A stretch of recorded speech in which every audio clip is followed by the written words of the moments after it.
Hey everyone, it's LS, and this is the patch 10.20 notes rundown, and I think this is where we start getting legitimate changes in the preseason. Obviously, there was the giant Twitter post. I'm not going to be going into that in any video here on YouTube about all the items and whatnot, because I assume that they're not finalized, but let's get into the meat of this patch, because it does seem like there are quite a lot of changes. There's also a lot of skins at the very end of the patch, so we'll get into that too. Aatrox, aka Aatrox, aka Aatrox, I guess. Our self-healing increased later. Our World Ender.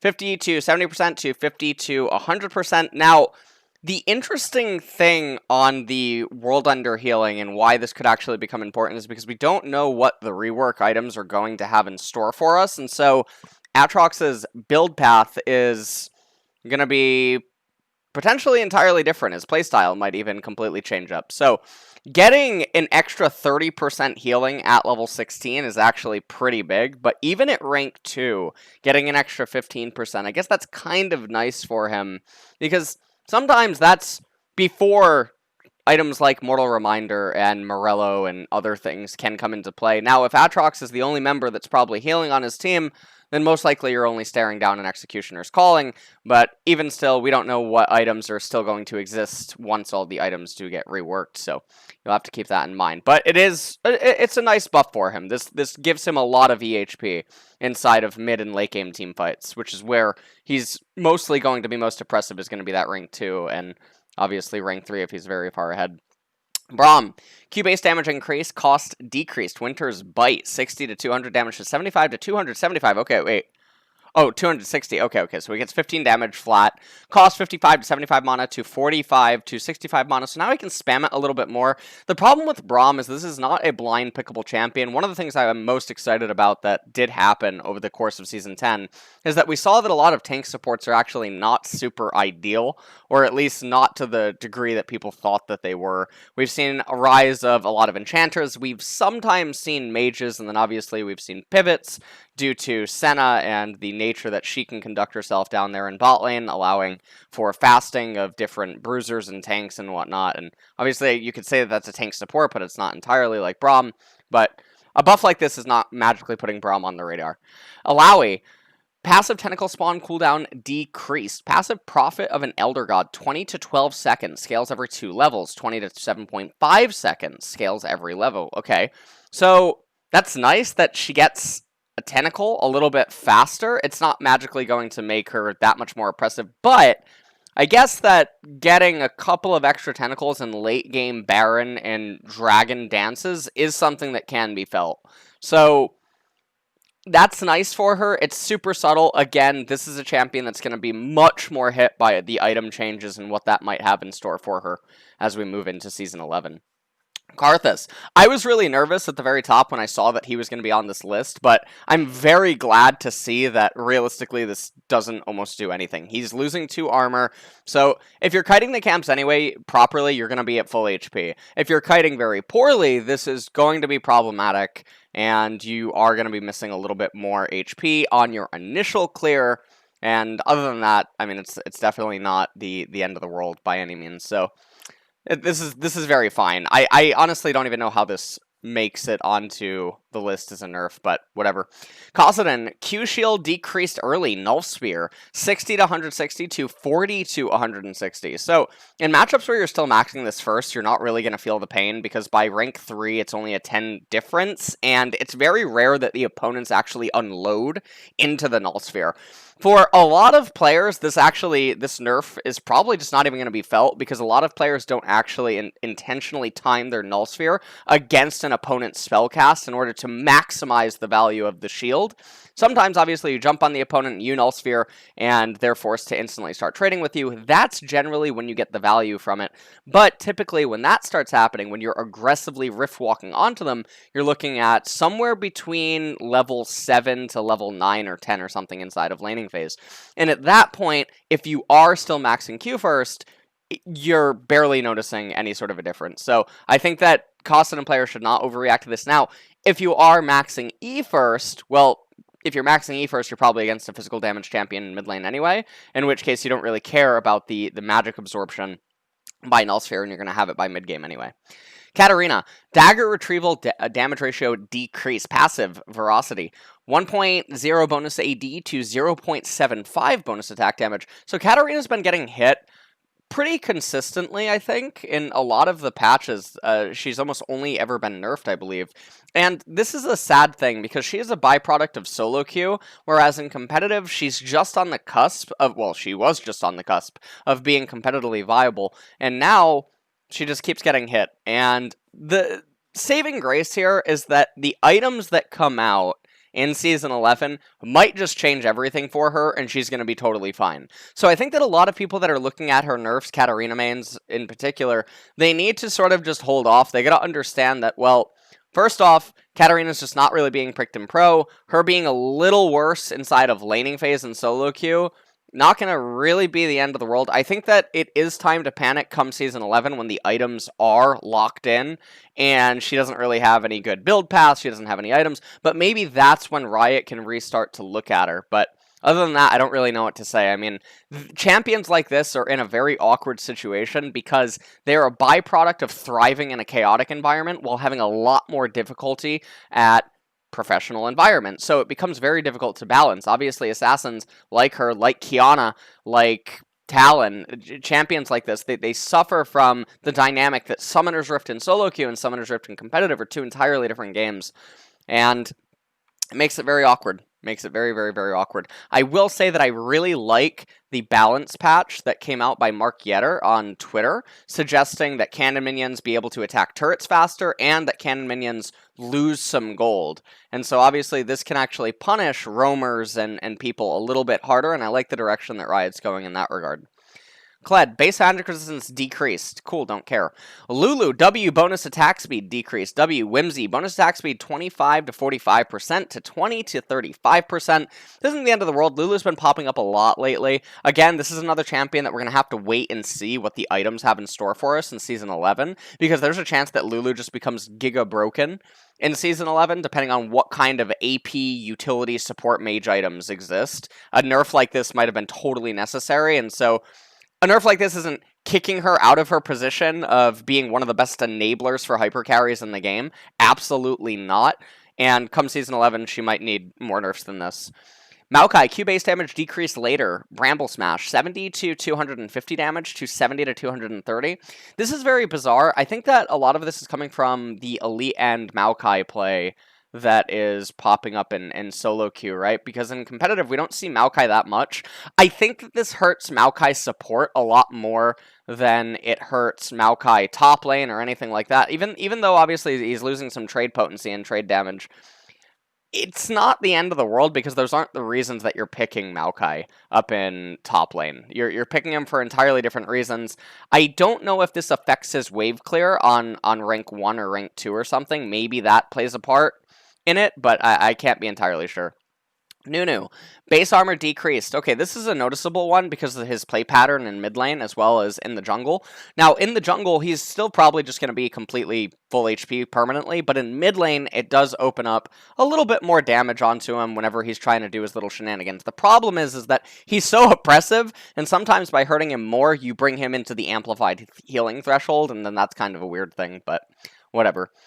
Ryze, Q base damage increased. Q overload, 65 to 165 to 75 to 175. So he's only getting 10 damage, but he's going to cast this several times, obviously, inside of a team fight. Even in an early game trade, this is going to probably equate to at least an auto attack or more, basically being given over to him for free, and so that's really nice. The problem is that, yet again, Ryze, very, very unique build path. Very unique playstyle. Season 11 just around the corner. We don't know what that means for his itemization. Q Sion, base damage ratio to monsters increased. Q decimating smash, 1.0 attack damage to 1.5 attack damage on monsters. So this is really interesting. I believe that Sion can clear the jungle around 320 or a little bit faster than that in his current state. Now with Q decimating smash getting this bonus damage, I think that he can probably clear the jungle prior to Scuttle Crab coming up. And Jungle Sion, a lot of people don't realize this, stacks his passive a lot faster than top lane Sion. So he gets a lot more effective EHP or more, that didn't make any sense. He gets a lot more effective HP inside of the jungle, and because of the nature of Sion, and because of the synergy of some of the utility jungle items, like Redemption and like Locket of the Iron Solari, Sion actually could just become a jungler. Now, again, items are getting reworked, so this will probably be very short-lived. We don't know what's going to happen to Cinderhulk and Redemption and Locket and all those other things, but I do think that Sion jungle is probably legitimately on the radar now. Just because of the extra damage nerf, but because he's already been viable, people just haven't been trying to take it serious. Urgot. Passive damage to monsters increased early. W modified damage now affects both minions and monsters. Passive Echoing Flame, 60 to 360 to 100 to 360. Okay, so they're giving him more damage inside of the jungle. W Purge, 50 to minions, and monsters. So that's sort of fine. Urgot's still not going to be a jungler. Varus, E-base damage increased, R cooldown damage decreased. E-hail of arrows, 50 to 210 to 60 to 270. I think this makes him not that far off from his initial hail of arrows, which is the main thing that affected attack speed Varus, so that was the thing that attack speed Varus was most concerned with. Chain of Corruption doesn't really do anything. It's not an ultimate that you instantly cast off cooldown, so definitely not the end of the world. This is definitely a nice little buff, though, for both modes of Varus, but more so attack speed Varus, because they're most concerned with the wave clear.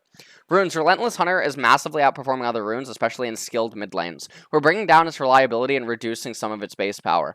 I think what this is referring to is the rise of certain mid lane assassins as well as mid lane graves not going boots and just relying on Relentless Hunter and Yumu's Ghostblade in order to carry them and effectively cheat an item by being able to save 1100 gold over other champions and just allocate that into raw power. So out of combat movement speed, 10 plus 9 movement speed per bounty stack, up to 55 at 5 stacks, to 5 movement speed plus 8, up to 45 at 5 stacks. So they end up losing 10 MS. That is going to be something that's a little bit sad, but not going to be the end of the world. I think that the champions that still take that playstyle are going to continue to play it. Worlds 2020 Clash is coming. Okay, 16-team bracket to earn even more glorious prizes in Summoner Cup. For people that watch this video and you wonder like how these things affect the patch and what it means for like my tier lists and whatnot on Patreon, this patch does have enough changes, and I think that Clash is definitely going to be updated before the weekend, and so that will be on there. As well as just changes to blind pick suggestions and everything like that. So the Patreon's still gonna get updated. I thought that maybe Riot wasn't gonna have enough impactful changes to really update anything, but I think we got a little bit here. So there will be some changes coming to that. And so if you're a Clash player and you and your friends use that list, then enjoy that. All right, upcoming skins and chromas. So let's take a look at this. So these were obviously, this is the overview of the patch. And this is Aurelian Soul. I think I went in on this before. I'm not going to do it again. I jokingly, had a little bit of a tangent on this on Twitch. It just, it's funny to me that he makes himself so small, but I don't know. It just feels like one of those things in like the animes or whatnot where the antagonist is actually just stupid. And it's like why he loses. It's not because he has a reason to lose. I don't know. Splash arts like this don't really do a lot for me. Okay, so this looks like someone from Tekken. I don't know why. I'm getting some sort of a Tekken vibe from this. I feel like it's Jack or something. It's like Jack mixed with Jin or something going on there. But obviously this is pretty cool, but not totally sure what's going on here. I guess it's Brand. I mean, it's a human version. It's a human-looking version of Brand, so I guess that's pretty cool. If you're a Brand player, Brand's going to need a lot of help next season, though. Obsidian Dragon Set. I think this skin is insane, by the way. If anyone's ever seen the animations for this in the game, the lava, oh my god, it's so sick. This skin, you need to get on Set. This and Peacemaker Set are the two best skins. I mean, this probably is just Set's best skin, though. This is really good. Fey Dragon Ash. Oh, this looks nice. Although, it's making me hungry. It's making me want a watermelon. I don't know. The colors are definitely doing something with a watermelon here. And honestly, I don't know what the dragon's looking at. I'll be a little bit honest with you there. Eternal Dragon, do not play this champion. Stay very far away. I will say that aesthetically, this is a really cool looking skin. This actually might be my favorite aesthetic Lee Sin splash art that doesn't just have like the God Fist Lee Sin, which obviously makes him look divine. But this is pretty cool. Also, it reminds me of Leo. Is it Leo or Leon from Tekken? It almost looks identical. If anyone's ever seen Leo from Tekken, I think it's Leo. I believe it's Leo. It's Leo, right? I think it's Leo from Tekken. Or Lee. Lee! No, not Lee. It's Lee from Tekken. Lee has the blue jacket and the purple pants, or the purple jacket, the blue pants, the white hair, styled identically to this. Yeah, alright, there we go. Finally, we got it. Okay, this is the Prestige Edition. Yeah.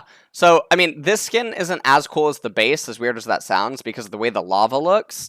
So, take that for what you will. This is actually probably one of the only Prestige Edition skins that I don't think looks better than the base. Storm Dragon, Aurelian Soul. The chromas here look pretty cool.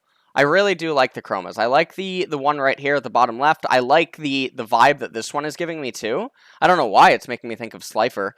Obviously from Yu-Gi-Oh! It's giving me a Slifer vibe. I'm not totally sure on why, but I always like this kind of chroma that they go for. This one kind of looks like it's coming from the Spirit Realm, so I guess that one's not super bad. And this one's coming from Antarctica, so, I mean, you know, you're definitely going to want to use that one if you're freezing. Fey Dragon Ash. I mean, all of these chromas look really nice. I think that this is a very, very pretty looking skin. I mean, if I were to use an Ash skin, I would probably just start using this one, so that's pretty cool. And then Eternal Dragon Lee Sin.